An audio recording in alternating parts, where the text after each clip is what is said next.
శ్రీగురు సహాయ 2007 సంవత్సరంలో ముందుగా మాస్టర్ గారు పరిచయం అయ్యారు. అది ఏ విధంగా అంటే నేను అప్పుడు ఎక్కువ అమ్మవారి పూజలు ఎక్కువ చేసేదాన్ని. ఆ పూజా ఫలితంగా నా విజ్ఞానం తొలగేందుకు గణపతి అనే వ్యక్తి ద్వారా పరమేశ్వర్ లాంటి మాస్టర్ గారు పరిచయం అయ్యారు.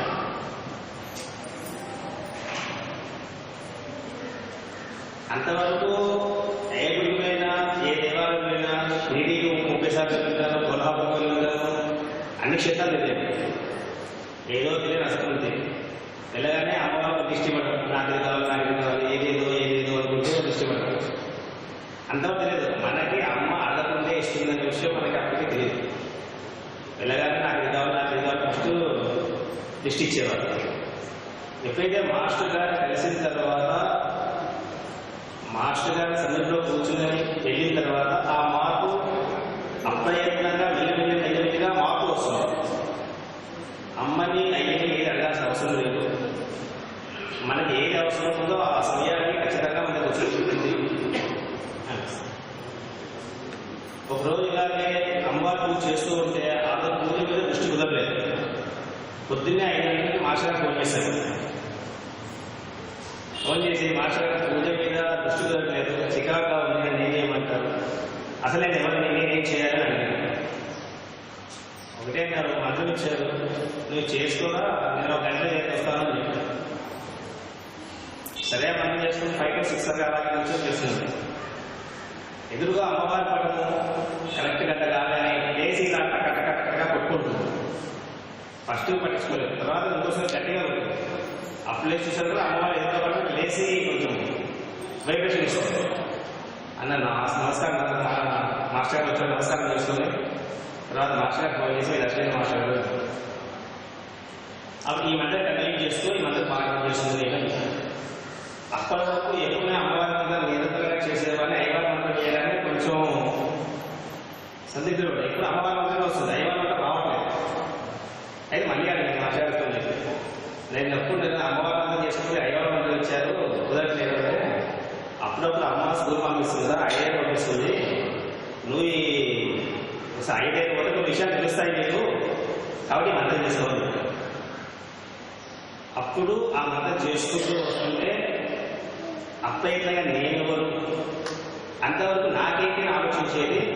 అప్పటి నుంచి నేనేంటి ఆలోచించాల్సిన స్టార్ట్ అయింది. ప్రతి పనికి నాకేంటి అనే పరిస్థితి. ఎప్పుడైతే మంత్రం ద్వారా మాస్టర్ గారి మంత్రం లభించిందో నేనేంటి, నేను ఎవరికి ఏం చేయాలి అనే విధానం అప్రయత్నంగా వాటి జరుగుతుంది.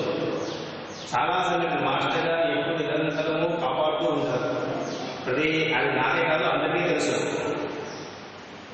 అయితే నిన్న వచ్చిన తర్వాత స్పీచ్ గురించి మాట్లాడారు. సరే ఎప్పటి నుంచో షోడశోపచారం గురించి రోజు చేస్తూ ఉంటాం. మాస్టర్ గారి ప్రేయలు షోడశోపచారం చేస్తూ ఉంటాం.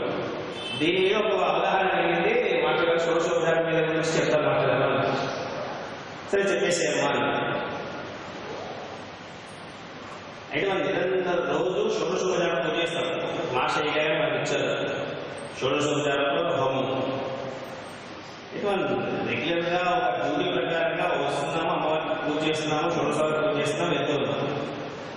ఈ లోపల బాహ్యంగా షోడశోపచారం పూజ చేస్తూ అంతరంగా కూడా ఆ పూజ చేస్తే ఎలా ఉంటుంది అనే దృష్టి కొంచెం కలిగి ప్రయత్నం చేసింది. దాని గురించి నేను చెప్తాను. మొదటగా ధ్యానం సమర్పయామి అన్నాను. మనము జీవిగా ఒక పండులోనో ఒక వస్తువులో దేనిలో ఒక దాంట్లో మనం ఒప్పుకుని ఉంటాం. తండ్రి దాని ద్వారా తినేసి ఆ బిందువు మనము ఆ తండ్రి గారి ఆజ్ఞాశక్తుల్లో 3 రోజులు అక్కడికి నాశకారం ద్వారా వీడియోలో ప్రవేశించి అక్కడ ఉంటాం. అక్కడ ధ్యానం చేస్తాం. అంటే మనం ఫస్ట్ బిందువు ఏంటి, ఒక డాట్, ఒక బిందువు శరీరానికి అట్లే ఒక బిందువులో ఉన్నాం. అది ధ్యానం చేసుకోవచ్చు. తర్వాత ఆవాహయామి, ఆసనం సమర్పయామి.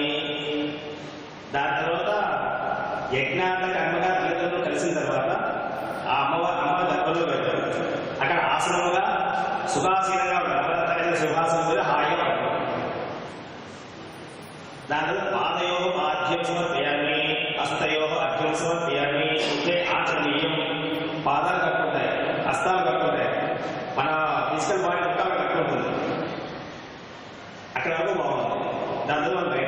ఈ స్టేజ్ నుంచి మాట్లాడతాం. ఆ చిన్నప్పుడు బయటకు వెళ్ళాం, అంత జరిగిపోయింది, ఇప్పుడు నుంచి మాట్లాడతాం. స్నానం అనేది ఏం చేస్తారంటే పురుషోత్తం చదువుతాం. పురుషోత్తం చదువుతూ అమ్మవారికి అభిషేకం చేస్తూ ఉండగానే అది షోడశోపచారం బహిరంగ చేసిన తర్వాత ఆంతరికంగా చేసుకుంటే ఎలా ఉంటుంది?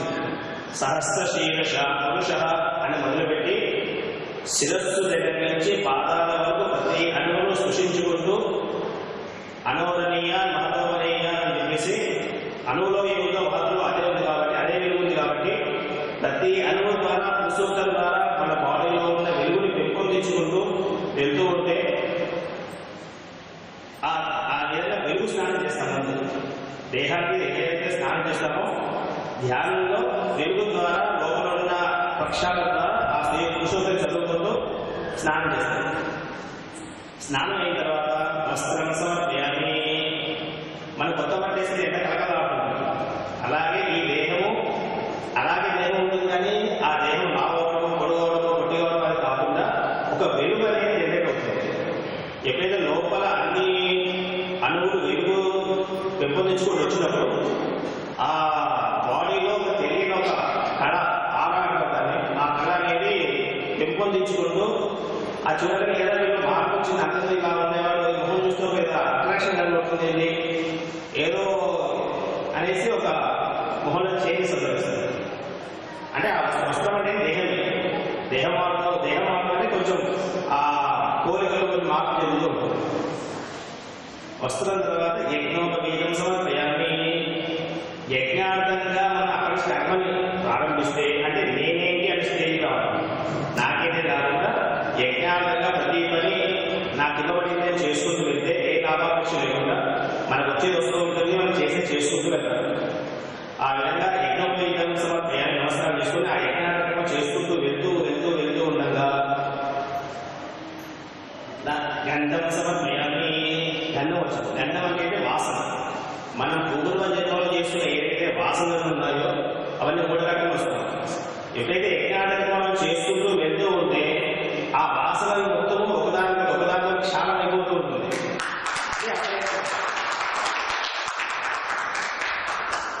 దానికోసం మనం యజ్ఞాలు యాగాలు అభిషేకాలు ఇవన్నీ ఏది చేసినా సరే యజ్ఞార్థకంగా నలుగురు ఉపయోగపడే ఏ విషయం చేసినా సరే అది యజ్ఞంగానే చేసుకుంటూ వెళ్తున్నాం. అప్పుడు మన ఏవైతే వాసనలు ఉన్నాయో అవన్నీ క్షాళన అవుతాయి. క్షాళన అయిన తర్వాత పుష్పై పూజయామి.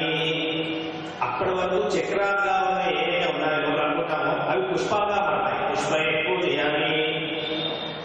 ఆ పుష్పాలు నమస్కారం చేస్తూ తర్వాత పుష్పాలు కాగానే ధూపం కూడా వేయాలి అంటాం. ధూపం అనేది మనం ఉచ్ఛ్వాస నిశ్వాస ద్వారా ఆ ధూపాన్ని అమ్మవారు సమర్పించుకుంటే ఎప్పుడైతే ధూపం ఇస్తామో ఆయన దగ్గర కూర్చుంటే ఒక పరిమళమైన వాసన, అక్కడ కూర్చుని ఒక ప్రశాంతత అవన్నీ చేకూరుతాయి.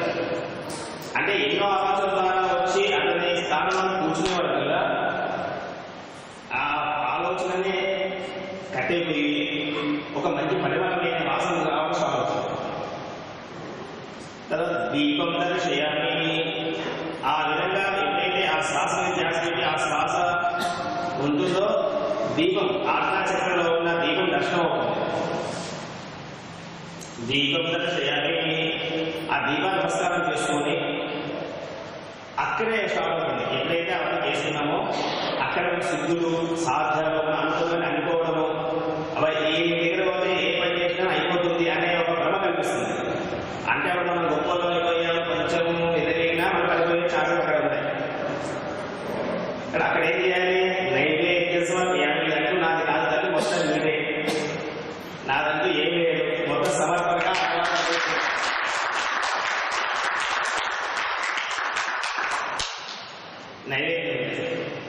నైవేద్యం పెట్టినప్పుడు తాంబూలం సమర్పయామి. ఈ దేహం పండుతుంది. ఈ పండిన దేహంలో ఇది వెహికల్గా మారుతుంది కాబట్టి అప్పుడు మాస్టర్స్ ప్రజ్ఞ అనేది ఈ దేహం ద్వారా ఎవరికి ఈ లోక కళ్యాణార్థమే జరుగుతూ ఉంటుంది. ఈ విధంగా మన అంతవరకు పైకి దిగిన అవతార పురుషులు ఏంటంటే వస్తారు, వాళ్ళు వర్క్ చేసి వెళ్తారు. మన సంగతి చూసుకుంటే ఏంటంటే మన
మాస్టర్ గారు ఫస్ట్ ఫోన్ చేశారు, గురుకుల వచ్చేసేయండి అంతే. అక్కడ వెంకన్న కాలం మా అర్థం చెప్పారు, అక్కడ వెంకన్నే పిలిచాను కదా.